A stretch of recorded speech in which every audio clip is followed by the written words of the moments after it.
Le régime algérien a deux problèmes, a deux complexes, c'est la France et le Maroc. La France, pour les raisons qu'on connaît, on ne va pas revenir sur cette affaire, mais le Maroc, encore pire, parce que le Maroc est une vieille nation qui a 12 siècles d'existence, qui a une forte identité, et l'Algérie, il faut bien le dire, a été créée par la France. Il n'y avait pas d'Algérie avant que la France n'intervienne dans ces zones qui étaient des baies, plus ou moins des petites principautés, plus ou moins dépendantes des Turcs, etc. Bon. Et donc, il y a une haine et une jalousie à l'encontre du Maroc qu'on ne peut pas imaginer, notamment de la part du régime algérien, qui n'a jamais été capable de définir l'identité de son peuple. Est-ce que c'est un peuple arabe? Est-ce que c'est un peuple musulman? Est-ce que c'est un peuple arabo-berbère? Je pense que ce régime, dans tous les échecs qu'il a eus, a aussi un échec identitaire. C'est-à-dire qu'il n'a pas donné une identité à son peuple et il ne se positionne que par rapport ou que face à deux pays qui sont la France et le Maroc. Et donc, c'est dans les gènes du régime algérien. Séparatiste, mais l'Algérie, elle est un peu comme le lapin du Racel. Elle continue à un peu comme le lapin du Racel. Elle continue à entretenir par haine du Maroc, comme il y a aussi une haine de la France en Algérie. Il y a deux pays que le régime algérien, les régimes algériens qui se sont succédés depuis l'indépendance ne supportent pas, c'est la France et le Maroc.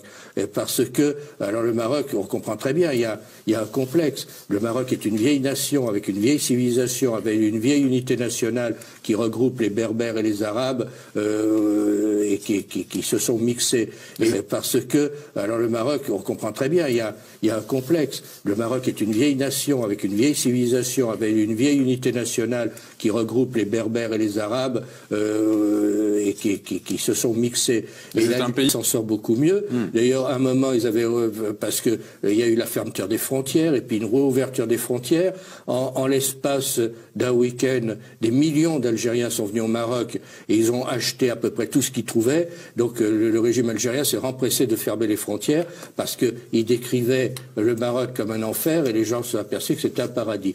Parce qu'il décrivait le Maroc comme un enfer et les gens se sont aperçus que c'était un paradis. De sécurité, parce que toutes les grandes puissances savent que c'est un conflit qui n'aboutira jamais, que le Maroc est chez lui au Sahara et que personne ne veut d'un État indépendant au sud du Maroc. Bon, il est très clair que le projet algérien est voué à l'échec et qui ne peut pas aboutir. Et c'est un argument dont il est difficile de parler quand on ne connaît pas l'âme profonde de ces deux peuples. Lorsqu'on ne connaît pas l'âme profonde du peuple algérien, lorsqu'on ne connaît pas l'âme profonde du peuple marocain, les Algériens font un complexe d'infériorité par rapport aux Marocains. Ils font un complexe d'infériorité car ils ne sont en fait que des parvenus de l'histoire.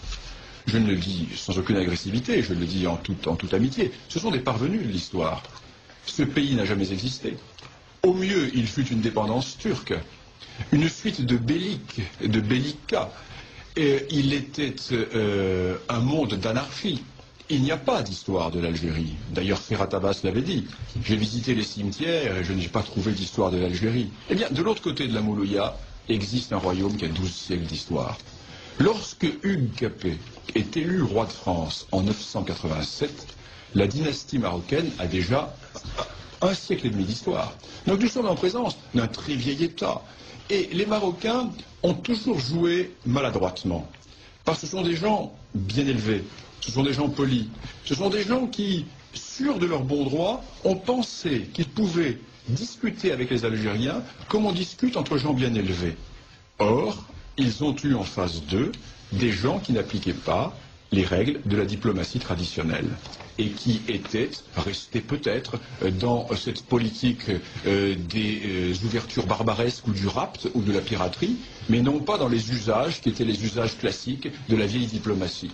Et les Marocains se sont trouvés du jour au lendemain pris par cette réalité algérienne et ils commencent à comprendre maintenant que l'on ne négocie pas avec l'Algérie comme on négocie avec l'Espagne ou avec la France, pays de vieille civilisation, de vieille tradition politique.